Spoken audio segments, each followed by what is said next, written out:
Amen. Amen. Je vais vous expliquer comment j'ai rencontré Jésus. Vous savez, je suis pas né dans une famille chrétienne. Mes parents ont divorcé, j'étais très jeune, j'avais 6 ans. Et à l'âge de 6 ans, on est parti vivre très loin de... Mon père est de Perpignan, je suis parti vivre très loin de Perpignan. Je suis parti à 600 km de là-bas, à la frontière suisse, avec ma mère. Et là-bas, pour nous, ça a été le commencement de l'enfer. Parce qu'en fait, ce qui s'est passé, c'est que ma mère, pour faire du mal à mon père, eh bien, elle s'en est pris à nous. J'avais moi et mes 2 petits frères, et on était des enfants battus. Un jour, ma mère, elle m'a tellement frappé que je me suis évanoui. Elle m'a réveillé avec de l'eau pour continuer à me frapper. Et elle me disait, tu sais mon fils, je t'aime pas parce que t'es le même que ton père. Et moi, j'avais 6 ans, et ça a duré comme ça quelques années, 7 ans, 8 ans, et au bout d'un moment, j'en avais marre. Alors, qu'est-ce que je faisais? J'ai appelé mon père, il dit pas, viens me chercher, j'en peux plus. Et mon père, il me disait, je t'aime pas parce que t'es le même que ta mère. Alors, je me suis retrouvé tout de suite tout seul. Et ça a duré comme ça pendant des années où on a vécu plein de choses, et je voudrais pas m'attarder sur ça. Et un jour, j'avais une quinzaine d'années, j'étais dans ma chambre devant mon miroir, j'étais un enfant, et je pleurais. Et je sais pas pourquoi j'ai fait ça, parce que c'est vrai qu'on avait de la famille chrétienne, j'ai un oncle qui est serviteur, et toujours il nous a dit, tu sais Patane, il faut que tu demandes pardon à Dieu, il faut que tu demandes pardon à Dieu. Mais j'ai dit, comment tu veux que je demande pardon à un Dieu que je connais pas, et que regarde dans la situation où je vis. Tu me dis que Dieu est amour, mais regarde comment je vis. Dieu n'existe pas. Et j'étais dans ma chambre et je pleurais, et je regardais ce miroir-là, et devant ce miroir-là, je me lamentais un peu, je dis c'est pas normal que je passe tout ça, j'ai pas demandé à vivre tout ça. Et j'ai levé les yeux au ciel et j'ai dit, je sais que tu n'existes pas. Si tu existerais, mes parents m'aimeraient, si tu existerais, j'aurais pas souffert comme ça, donc Dieu n'existe pas. Et je me suis fait une promesse à moi tout seul, je me suis dit jamais plus personne me fera du mal, jamais plus personne m'écrasera et je dépendrai plus jamais de personne. Alors j'ai commencé à faire ma vie, 16, 17, à 18 ans je suis revenu sur Perpignan, et je croyais que tous mes problèmes et tous mes angoisses, elles étaient restées là-bas, ça y est. J'y suis à Perpignan, j'ai ma famille, j'ai tout le monde, je vais faire ce que tous les jeunes font, ni plus ni moins. Et alors j'ai commencé, et je demande pardon, j'ai commencé à sortir, à faire la fête, à fond ce que les jeunes font, et je me disais c'est ça le bonheur. Et quand je rentrais chez moi le soir, je fermais la porte de ma chambre, et je me mettais à pleurer. Et je disais mais c'est pas normal, je suis pas heureux. Alors je sais qu'est-ce qu'il faut que je fasse. Il faut que je fonde un foyer. Et mon foyer à moi, ça sera le plus bon. Mon foyer à moi, il ne sera pas comme celui-là de mes parents. Alors, je me suis marié. Et quand je me suis marié, j'ai voulu qu'on manque de rien. Alors, je faisais un travail qui n'était pas à la gloire de Dieu. Et je partais souvent de chez moi, des mois et des mois, pour pouvoir gagner de l'argent. Et quand je revenais, alors on avait ce qu'on voulait. Mais malheureusement, j'ai détruit mon foyer. Et aux yeux des gens, on était les plus bons. Et quand on rentrait à la maison, elle partait dans son coin, moi du mien. Et à la suite de ça, ma femme, elle a pris des cachets et elle a fait une tentative de suicide, elle a essayé de se suicider. Et moi, quand j'ai vu ça, je dis Seigneur, vraiment Dieu n'existe pas. Je dis mon enfance, ma jeunesse et maintenant mon foyer. Je dis je sais qu'est-ce qu'il faut que je fasse. Je dis il faudrait que j'aille un enfant. Et cet enfant-là, ça sera l'enfant le plus heureux de la planète. Moi, je n'y ferai pas ce que mes parents ont fait. Moi, à lui, je lui donnerai tout. Et j'ai eu une petite fille. Pour moi, c'était le plus beau jour de ma vie. Tout de suite, pour cette petite fille, j'ai voulu qu'elle manque de rien. Donc je suis parti encore plus longtemps et je lui donnais tout ce que je ne pouvais pas lui donner. Je lui ai donné tout ce qu'elle voulait. Et un jour, ça faisait 2-3 mois que j'étais pas rentré chez moi. Et quand je suis rentré, ma femme m'a dit Patane, elle dit viens voir, assis-toi. Elle dit il faut que je te parle. Et je dis oui, je dis qu'est-ce qu'il y a? Elle me dit écoute, pendant les 3 mois que tu n'étais pas là, regarde ta fille. Et quand je l'ai regardée, ben, ma fille, elle avait 2 ans et demi, 3 ans. Elle parlait pas, elle marchait pas. Son visage, il y avait quelque chose qui allait pas. Elle se frappait toute seule. Et on aurait dit que pendant ces 3 ans-là, j'avais pas réalisé. Et là, je la regarde et je vois qu'il y a un problème. Et ma femme me dit, bah là, Patane, on l'a amenée au docteur. Et ta fille, elle est autiste. Elle fait des crises d'épilepsie. Et elle a un retard mental. Mais moi, je voulais plus souffrir. Alors, je suis sorti de chez moi, je les ai laissés tout seuls. Et quand je suis sorti dehors, je pleurais. Et je regardais le ciel et je lui ai dit vraiment, tu n'existes pas. Et si tu existes, tu es méchant. Parce que tu m'as tout pris. Et à partir de ce moment-là, je me suis rébellé vraiment contre Dieu. Il y avait des chrétiens qui venaient chez nous, ils venaient taper chez nous, ils disaient Patane, viens, on fait une réunion de jeunesse, tu verras, Dieu est bon, Dieu nous aime, Dieu comme ci, Dieu comme ça. Vous savez ce que je faisais? J'ouvrais la porte de chez moi et je lui disais, regarde ton Dieu. Regarde ma fille, regarde ma femme, regarde ma vie, regarde mon foyer. Ton Dieu, il n'existe pas, va-t'en. Et un jour, ma femme, elle vient et elle me dit, Patan, elle dit, il y avait ma fille, elle était allongée dans son lit. Et je m'en souviendrai toute ma vie, c'est une image qui m'a resté. Je la regardais et je l'avais amenée partout. Dans les meilleurs docteurs, dans les meilleurs centres où j'avais tout fait. Et on ne pouvait rien faire, c'est une maladie qui ne se guérit pas. Et ma femme me dit, Patan, on a tout essayé, regarde notre fille comment elle est. Elle dit, laisse-moi aller à la Réunion. J'ai dit, si tu vas à la Réunion, ça ira pas. Parce que Dieu n'existe pas. Elle dit, Patan, on a tout fait. C'est la seule chose qu'on n'a pas essayé. Amen. Laisse-moi y aller. Amen. Et j'ai dit, tu sais quoi? Vas-y, mais moi je viens pas. Elle est partie à la Réunion. 1h30 après, elle est rentrée. Et ça faisait des années. Quand ma femme a poussé la porte de la maison, je l'ai vue sourire. Alléluia. Elle souriait. Et elle courait partout. Et elle me disait, Patan, viens voir, faut que je te parle. Mais j'ai dit, mais qu'est-ce que t'as? Qu'est-ce qui t'arrive? Elle dit, Patan, j'ai plus envie de mourir. J'ai plus envie de me suicider. Ça y est, je suis heureuse. J'ai rencontré Jésus. Amen. Mais moi, j'y commence à rencontrer Jésus. Elle dit, oui, Patan, elle dit, c'est fini. Mais elle dit, j'ai pas fini. Elle dit, ils ont prié pour ta fille. Et ils m'ont dit que dans une semaine, si j'y croyais, ta fille serait guérie. Mais moi, quand on me dit ça, je me mets très, très, très en colère. Parce que je dis, il va falloir que tu me dises qui c'est qui a prié pour la petite. Je dis, parce que c'est pas vrai.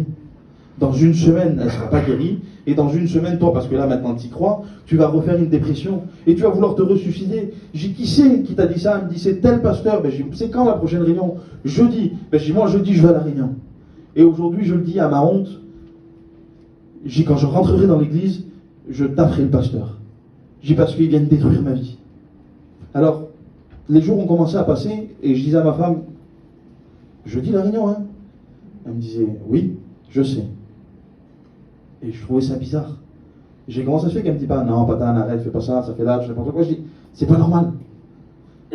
Les jours ont continué à passer, jusqu'au jour de la réunion. Je lui ai dit, ce soir, Mélina, la réunion. Elle m'a dit, Patan, ça fait 3 fois que tu le dis, c'est bon, maintenant, viens, on y va. J'ai vu en elle qu'il y avait quelque chose de différent. Et j'ai dit, ça doit être vrai. Amen. Mais ça m'a pas fait changer pour autant. Et le jeudi soir, j'ai été à l'église, je suis rentré, j'ai ouvert la porte de l'église, et quand je suis rentré dans l'église, c'était même pas une église, c'était un garage. Je suis rentré et je me suis mis au milieu, et tout de suite, je dis, il est où? Et heureusement, il n'était pas là. Alors j'ai attendu, et au bout d'un moment, j'ai eu honte. J'ai dit, qu'est-ce que je fais? Je vais me faire remarquer devant tout le monde. J'ai dit, je peux pas aller le voir chez lui alors. Et il y avait de la famille qui était là, ils m'ont dit, Patan, qu'est-ce que tu fais? Alors je dis, bon d'accord, ça va, je m'assois. Et je me suis assis. Et quand je me suis assis, justement, il est rentré. Il a pris la place, il a commencé à prêcher. Je ne pourrais pas vous dire ce qui s'est passé parce que je n'écoutais pas. Et à la fin, il a dit, bon, on va passer aux annonces. Pour lui, ça y est, c'était fini. Mais pour Dieu, ça commençait maintenant. Il y a une prophétie qui s'est levée et elle m'a dit ça. Mon fils. Et rien que ça, à l'intérieur de moi, ça a fait une explosion. Parce que mon père m'avait jamais dit mon fils. Ma mère m'avait jamais dit mon fils. Je m'étais jamais senti aimé. Et là, du ciel, une voix qui descendait, qui me disait, mon fils. Ça a été une explosion. Et vous savez ce qu'elle m'a dit? La prophétie m'a dit, mon fils, quand tu avais 15 ans, que tu étais dans ta chambre, que tu pleurais, et que tu as dit que j'existais pas. Il dit, moi, à ce moment-là, et jusqu'à aujourd'hui, je suis avec toi. Amen. Mais ça, je ne l'avais pas dit à personne. Alors ce que j'ai fait, j'ai fermé mes yeux, et je voulais que personne n'entende, alors j'ai prié dans ma tête. J'ai dit, je ne sais pas qui tu es. Je ne sais même pas si tu existes, ni si c'est vrai tout ça. Mais écoute-moi, quand je suis rentré dans l'église, j'ai vu un homme au fond de la salle. J'ai dit, je voudrais que cet homme-là, il se lève. Et je voudrais que tu me dises que tu as entendu la prière que je viens de faire maintenant dans ma tête. Je voudrais que tu me dises que tout ce qui a été fait ce soir, c'était bien pour moi. Et je voudrais que tu répondes avec mes propres mots. Si tu fais ça, je croirais que tu existes. Et quand j'ai ouvert les yeux, est-ce que vous voulez savoir ce qui s'est passé? Cet homme s'est levé. Et encore une fois, j'ai entendu, mon fils, tu m'as demandé de te parler. Il dit, alors je vais te répondre. Oui, j'ai entendu la prière que tu viens de faire dans ta tête. Tout ce qui a été fait ce soir, c'était pour toi. Et je réponds avec tes propres mots. À ce moment-là, laissez-moi vous dire quelque chose. J'ai pas rencontré une église, un pasteur, un mouvement, une façon de faire. J'ai rencontré la plus belle personne de l'univers qui s'appelle Jésus-Christ. D'un seul coup, à l'intérieur de moi, j'étais bouleversé, je ne comprenais plus. Je pleurais, je disais merci, je lui demandais pardon, j'étais heureux et triste en même temps. Et je me suis levé de ma chaise, je suis parti en courant, j'ai attrapé ma femme et ma fille, je suis sorti dehors. Quand je suis sorti dehors, je regardais la route, c'était beau. Je regardais les arbres, tout était beau. Je disais, Mélina, c'est beau. Mais elle me dit, comment? Qu'est-ce que t'as? Qu'est-ce qui t'arrive? Je dis, Mélina, j'ai rencontré Jésus. J'ai pris ma fille, je suis rentré chez moi, et pour l'une des premières fois de ma vie, je me suis assis chez moi, et j'ai fait ça. Plus d'angoisse, plus de tristesse. C'était terminé en tout ce que ma famille, ma femme, mon foyer, ma fille, tout ce que mes parents n'avaient pas pu me donner, Jésus en une seule fois, il me l'avait donné. Parce qu'il est Jésus, Jésus et Jésus. Je me suis retrouvé à ce moment-là, avec ma fille dans mes bras, et c'est avec... J'ai toujours du mal à le dire, mais je le dis souvent. À ma fille, je lui ai jamais dit que je l'aimais. Parce que je ne savais pas c'était quoi d'être aimé. Alors je ne pouvais pas lui dire, ma fille, je t'aime, c'était pas vrai. Mais quand je l'avais rencontré lui, et que je savais qu'il m'aimait, j'ai pris ma fille dans mes bras et je lui ai dit, ma fille, je t'aime. Et c'était le plus beau des enfants. Ça comptait plus qu'elle soit malade, tout ça, ça comptait plus. Et je la prenais, elle avait des petits boutons sur les bras, elle dit, n'aille pas, c'est pas ma fille, ça te fait mal. Et je lui ai gratté ses boutons. Ma fille s'est tournée, elle m'a regardé. Son visage s'est transformé. Et elle m'a dit, papa, arrête de toucher mes boutons, ça me fait mal. Elle n'avait jamais parlé. J'ai pris ma fille, je l'ai poussée, elle a failli tomber, elle est partie dans tous les sens. Et moi je criais dans la maison. Je disais, Mélina, viens voir, viens voir, viens voir. Mais j'ai dit, qu'est-ce qu'il y a? Mais j'ai dit, écoute, j'ai ma fille, qu'est-ce que t'as dit? Et elle disait, maman, j'ai dit à papa qu'il arrête de toucher mes boutons parce que ça me fait mal.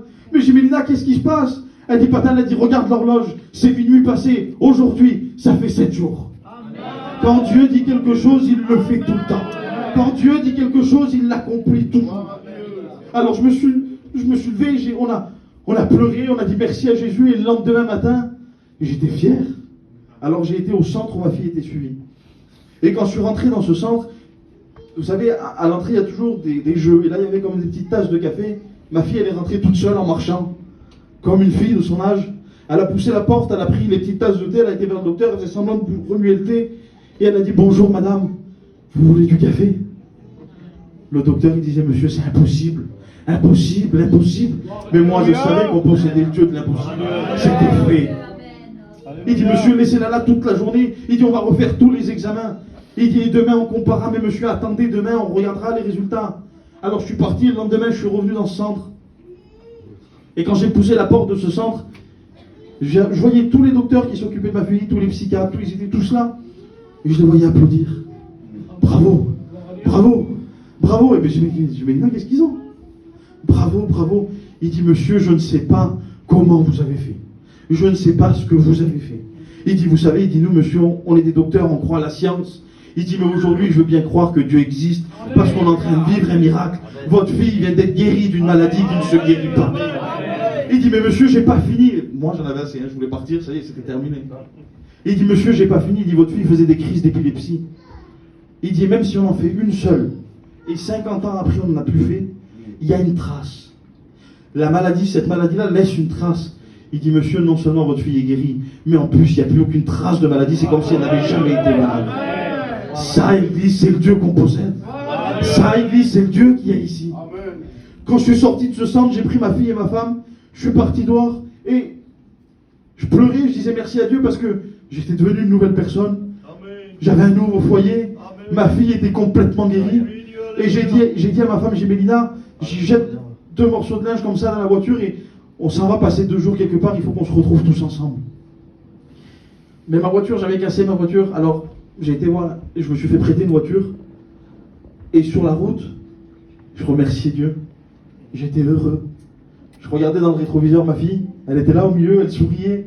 C'était un enfant normal. Je regardais ma femme, elle souriait. Ça faisait des années qu'on ne souriait plus, nous. Et à ce moment-là, j'avais envie de mettre de la musique. Je ne savais pas, moi, chrétien, pas chrétien, ça faisait 2 jours que j'allais à la réunion. Je voulais mettre un CD, musique du monde. Et c'était même pas ma voiture. Et quand je mets la main sur la portière, il y a un CD. Je prends ce CD, je le mets, et c'était des cantiques. Et j'entends une voix qui me dit, écoute. Moi, je dis, mon Dieu, maintenant j'entends des voix. Si je deviens fou, ça faisait trop pour moi. Et il me dit, écoute. Et le cantique, il commence. Ma fille passe la tête entre les deux sièges. Ça faisait 2 jours qu'elle parlait. C'était un cantique qui n'était même pas en français. Et elle m'a chanté le cantique entier, toutes les paroles sans exception. Et Dieu me disait, tu vois, ta fille ne pouvait pas parler. Et aujourd'hui, elle chante pour moi. Aujourd'hui, ma fille, elle a 7 ans. On est obligé de lui dire dans l'église, Stécie, parle plus. Elle n'arrête pas. Chez moi, à la maison, elle chante des cantiques toute la journée. Dans l'église, elle est là, elle chante. Et vous savez, je le dis souvent, c'est beau, une guérison. C'est beau qu'il a délivré ma femme de tout ça. Mais la plus belle expérience que j'ai faite, c'est de l'avoir rencontré à lui. Il m'a comblé de bonheur et de bénédiction jusqu'à aujourd'hui. Et vous savez, je dis souvent ça, et je vais terminer. Quand on termine un témoignage, si j'ai un conseil à vous donner, j'ai quelques conseils que je vais vous donner. Moi, je suis jeune, je suis très jeune. Par contre, j'ai une réalité à vous dire. Jésus est vivant. Amen. Jésus libère. Jésus reconstruit. Jésus guérit. Et Jésus est dans ce lieu ce soir. Et je crois de tout mon cœur qu'il va nous bénir. Amen. Que Dieu vous bénisse.